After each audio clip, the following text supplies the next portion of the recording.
Kągi, išaušo 6 diena. Sveikinu visus, kurie mane seka, kurie daro tai, ką mes rodome, kurie įsisavina naujus įpročius, gamina naujus patiekalus ir daro žinoma mankštas. Ką reiškia skaičius 6? Dievas sukūrė žemę per 7 dienas, o žmogų jisai kūrė 6 dieną. Skaičius 6 yra meilės, harmonijos, šeimos ir laimės simbolis. Taigi aš jums linkiu šią dieną būti harmoningiams su savim, išmintingiams ir tikrai pasižiūrėti, kas pasikeitė jums per šitas 6 dienas, kada esate su mumis. Rūpintis savo kūnu svarbu. Noriu, galiu ir judu. Taigi judame į priekį. Ruošiuosi eiti į parduotuvę, jau atvėso oras ir dažnas mūsų ima krepšius ir nešasi maistą persikreipusiu stuburu. Turbūt matėte, kad rytuose ar patys keliavote ir per televizorių, moteris sunkiausius krepšius nešasi ant galvos ir saugo savo stuburą, saugo savo laikyseną. Todėl aš jums rekomenduoju įsigyti patogią kuprinę maistui ir eiti į parduotuvę visada pėsčiomis, todėl kad mūsų parduotuvės išdėstytos labai netoli mūsų namų, tai yra 500 metrų spindulių mes tikrai galime rasti parduotuvę savo mėgstamą. Ir štai, užsidėjus kuprinę, keliaujam į parduotuvę. Na, kadangi šiandien lyja, nesvarbu koks oras, imu skėtį ir einu apsipirkti kokybiško maisto ir jis visas tilps į šitą kuprinę. Taigi, tikiuosi ir jūs eisite į parduotuvę su kuprinė. Kiekvieną dieną savo širdeliai turime duoti krūvį, kardio krūvį. Dėl to parodysiu pratimą, kurį padaręs, būtent mūsų širdelė pradės tankiau plakti. Darykite tiek, kol sušilsite ir kol pajausite, kad jūsų širdelė pradėjo tankiau plakti. Linksmasis pratimas iš tai chi. Primena šokius, galite įsijungti smagią šokių muziką ir daryti kartu su mumis.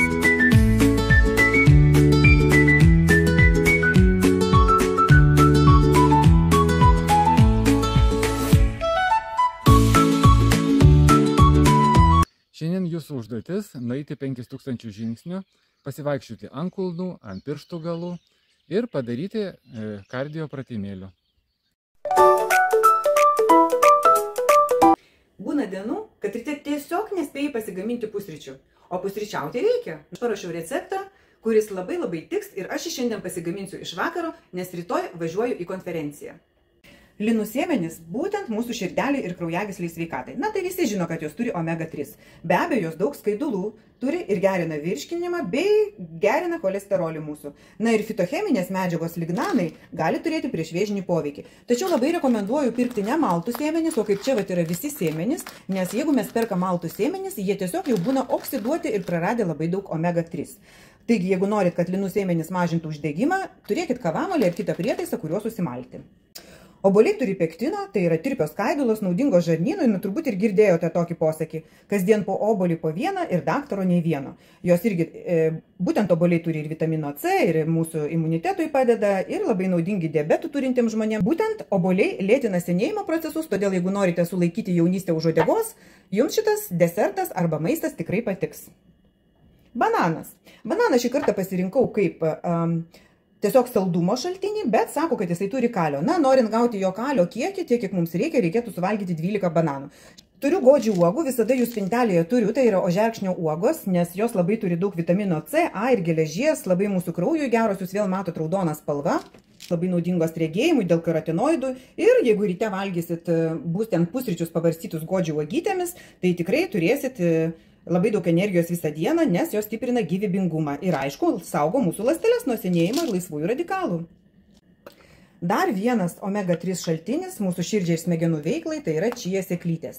Jos labai mažos, o actekai jas dievino tiesiog dėl to, kad jos gerina žarnyną veiklą, suteikia ilgam sotumo ir be abejo labai turi daug baltymų.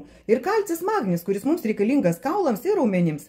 Be to jisai sugeria skysčius ir padeda išlaikyti ilgiau hidrataciją. Todėl, sakysim, kam tinsta kojos, galūnės arba šiaip paakiai, tai tikrai rekomenduoju šitą patiekalą įsimylėti. Iš šaldiklio išsitraukiau avietės, jūs matot, jos dar sušalusios. Jeigu turit kažkokių kitų uogų, galite naudoti kitas uogas. Labai daug antioksidantų, turinti uoga saugo ląsteles mūsų nuo senėjimo, na ir labai daug skaidulų. Todėl, kas nori turėti gerą virškinimą, stabilizuoti cukraus kiekį kraujyje, gauti natūralaus vitamino C, mangano, folio rūgšties, kuri reikalinga smegenų sveikatai ir žinoma kaulams, tai būtent paieškokite savo šaldyklėje aviečių. Tačiau, kaip matot, aš jų nemalu su jokiu cukrumi, o tiesiog visas tokias uogytės sušaldau ir iki ryto jos atšils ir sugers būtent čia sėklų visą naudą. Na, o jeigu blogai miegojote ir traukia prie saldumynų, galite truputėlį pasigardinti medumi. Jau baigiu pernykštį medų, man labai greitai energijos suteikiantis produktas, tačiau labai reikia vartoti saikingai. Medų mes vartojame nedideliais kiekiais, nes jis turi antibakterinių, priešuždegiminių savybių. Na ir labai geras antioksidantas, taip pat stiprina imunitetą. Gali padėti esant lengviems virškinimo sutrikimams, pavyzdžiui, kada yra rėmuo. Todėl pusryčiams šis patiekalas arba pietums idealiai tiks. Tai yra natūralus gamtos saldiklis. Viskas vyks labai greitai. Turiu gerą plaktuvą, kuriame viską malu, tai yra mano visi puodo receptai, būtent S formos peiliai, kurie sumala tiek riešutus, tiek sėklas. Todėl mums dviems pilu maždaug 70 gramų, tai yra pusę pakelio štai šitų linų sėmenų ir sumalsiu. 30 sekundžių ir sėmenį šviežiai sumalti. Taip jie atiduos didžiausią mums naudą. Žmogui reikia po vieną didelį obuolį, bet aš dėsiu 3 obuolius, nes šitą desertą darysiu ir į stiklainius, ir į taures. Vienas bananas taip pat keliauja prie obuoliukų. Ir jūs matot, kad parduotuviai bananai būna įvairaus sunokimo. Kuo žalesnis bananas, tuo mažiau jame cukrų. Todėl, jei turite padidintą cukraus kiekį, rinkitės žalesnius bananus. Bet jeigu norite saldžiau, tuomet išsiskiria daugiau cukraus ir rinkitės tada tokį geltonesnį prinokusį bananą. Visą tai suplaku, o banano žievelę pamerksiu į vandenuką ir po kelių dienų palaistysiu gėles. Štai gauname tokią košelę ir dedame pirmą desertinį sluoksnį. Aš skirstysiu dalį į taures, o dalį į stiklainiukus kitam kartui.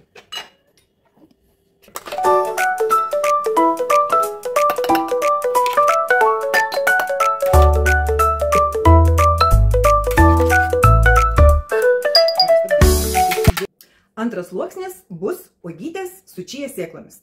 Jeigu jums grūdeliai trukdo, galite suplaktas uogytės tiesiog perkošti per tankų sėtelį. Taigi viskas keliauja į plaktuvą, šaukštelis medaus ir sumaišysiu su čija sėklomis. Susiplakėm uogytės ir dabar įdėsiu žmogui po pusantro šaukšto čija sėklų. 1, 2, 3. Masė dar kol kas kista, jūs mato, čia sėklytės dar neišbrinkusios, todėl iki ryto čia bus nuostabus pudingas.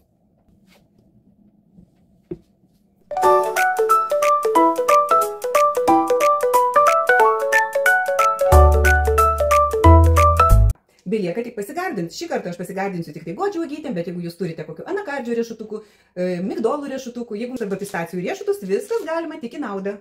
Taigi, po mažą saujelę godžių uogyčių, jos taip pat išbrinks ir štai 4 porcijos, galima tokias porcijas pasimti į sodybą, į kelionę, tokiais gražiais desertais pavaišinti savo svečius. Taigi, uždarom ir dedam į šaldytuvą, rytoj tai bus nuostabus pusryčiai. Vieną valgysiu rytui, o kitą pietums, todėl kad nešiuosi į konferenciją ir valgysiu savo maistelį. Brangučiai, brangučiai, tai kas paprasta yra genialu, todėl svečiams galite pavaišinti nekeptą nuostabų desertą, ir patys pasimėgaukite visomis gamtos gėrybėmis ir jų duota nauda. Taigi būkite sveiki!